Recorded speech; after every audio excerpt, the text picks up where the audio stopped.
Hi friends, Rachel here from Rachthestamper.com, and today I want to show you a really pretty card that features the new online exclusive Dahlia paper. It's really pretty paper, very vibrant, so pretty. It's got a beautiful array of colors. So I decided to use some of the paper just to kind of showcase what you could do with it. I want to see if I can grab it here for you because it has so many different patterns. Well, where are you? There you are. I'm sorry, I should have grabbed this ahead of time, but it's gorgeous paper. It is called, I'm sorry, not even dahlias. See, I don't even know. Flowering zinnias. It's got some gorgeous papers. It also has some very muted patterns. So this is really pretty, but these were so nice. I really found it hard to use that side of it.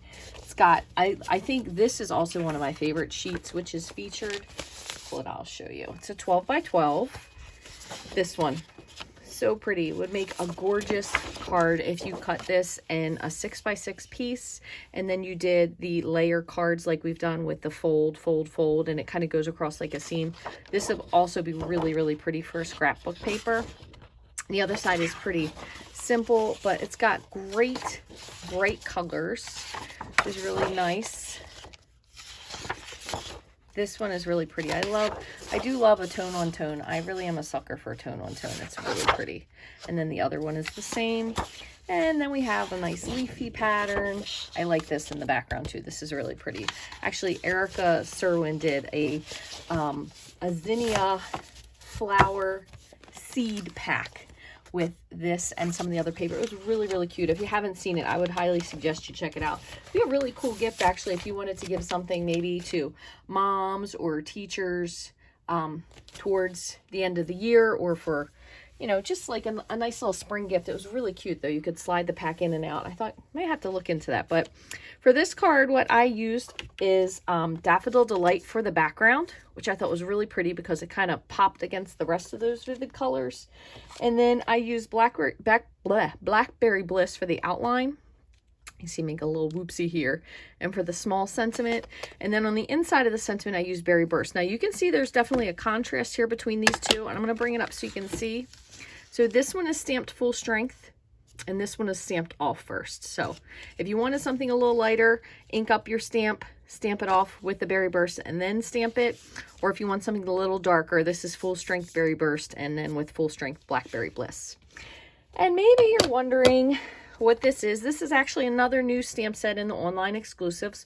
I thought it was really cute. Happy little things because it has a lot of sentiments. I like the typeset sentiments, but I also really like these little scripty ones. So we're going to use Celebrate, and I'm going to pull both of these off.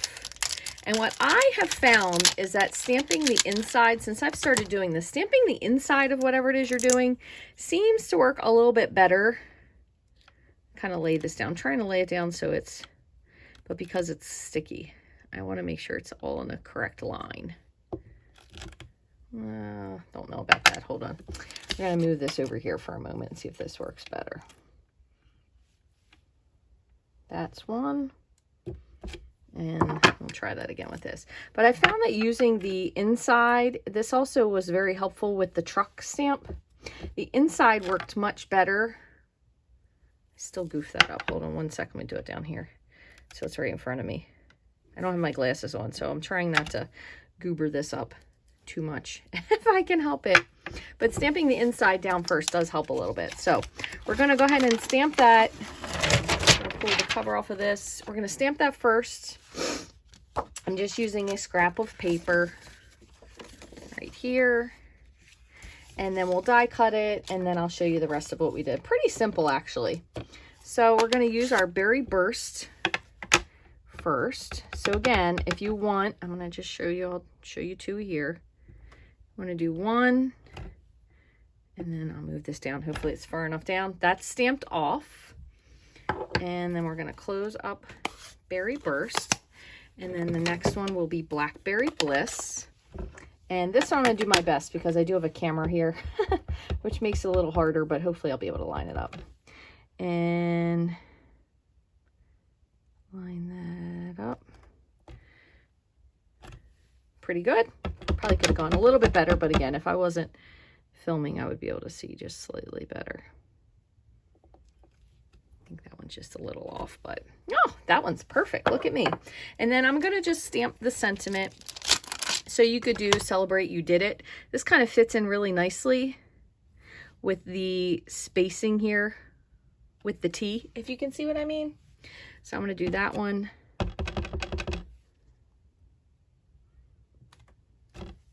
And do it down here lighter, and you can see which one you prefer. Let me just put this away.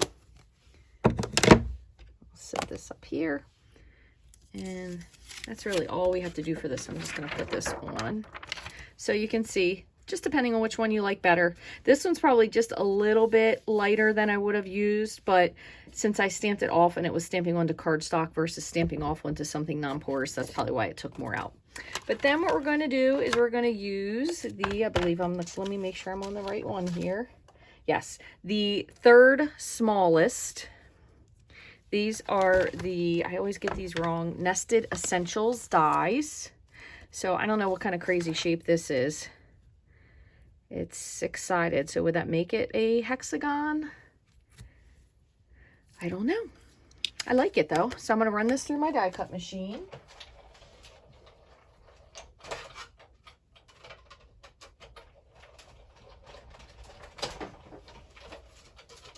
And then just to bring it a little bit more together, pretty much from here, it's pretty simple. A little bit more together.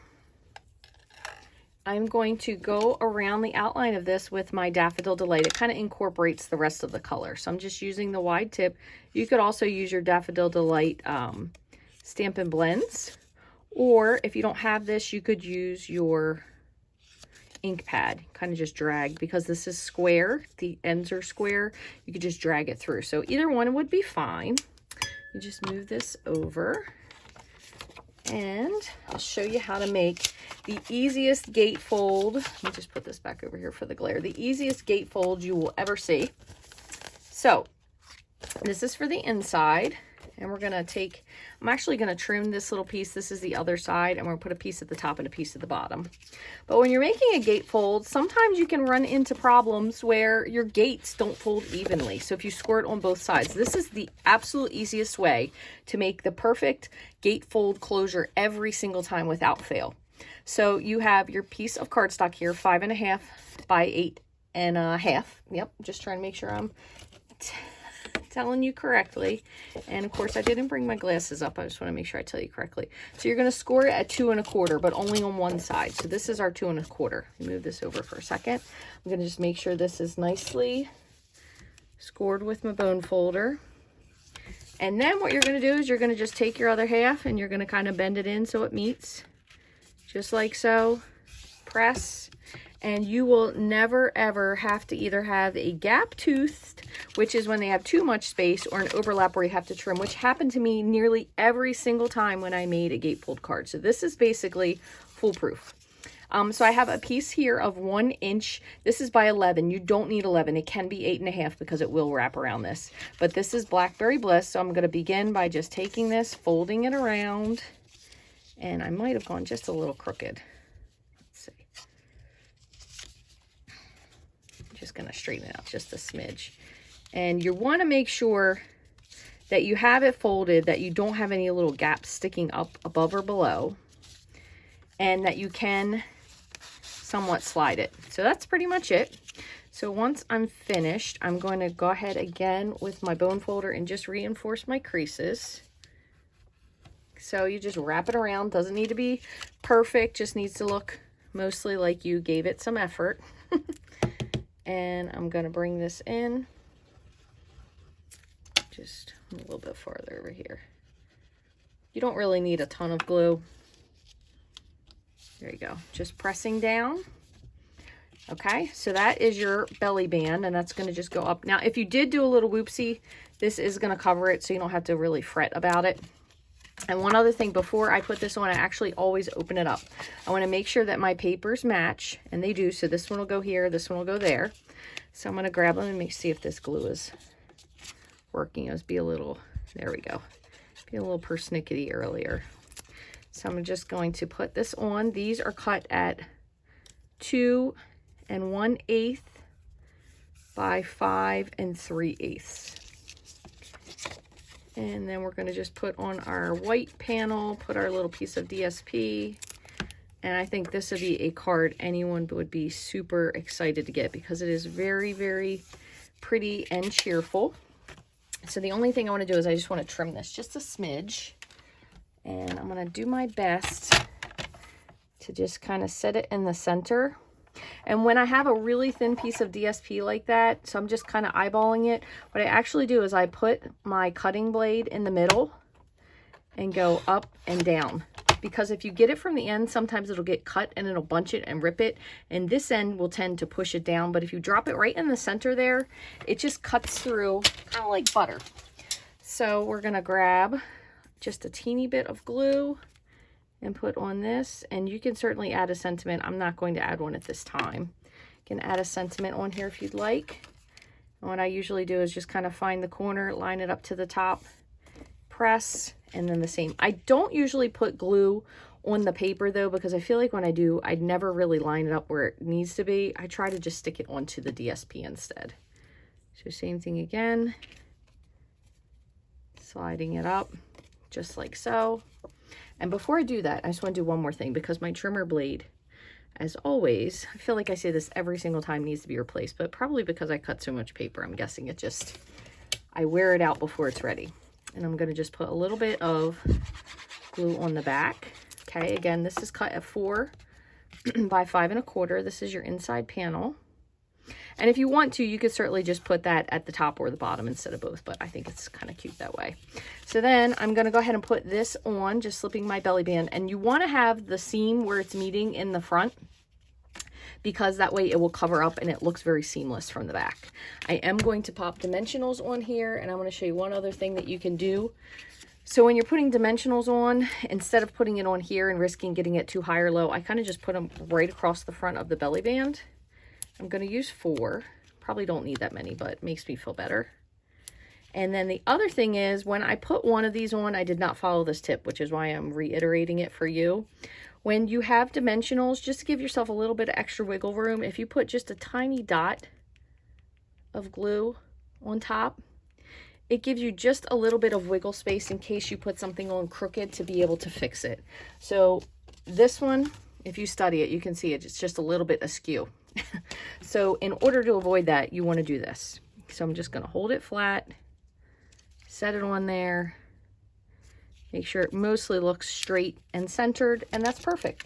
And then I'm going to use some of my very, very oldest pack that I still have. I'm working my way through my dimensionals. If you followed me for any bit of time, you would know that I'm working my way through before I would let myself buy any new ones, and using, oops, lost one, using up all of my old embellishments. Now, one other thing to tell you, if you do a little goof, like this one has a little bit of a halo because of die cutting, just put some decorative spots on top of it. It covers it right up. Last thing you can do, if you have any wink of Stella left, and if you don't have a wink of Stella that has something in it, you can actually add just a little bit of alcohol to the inside of the barrel.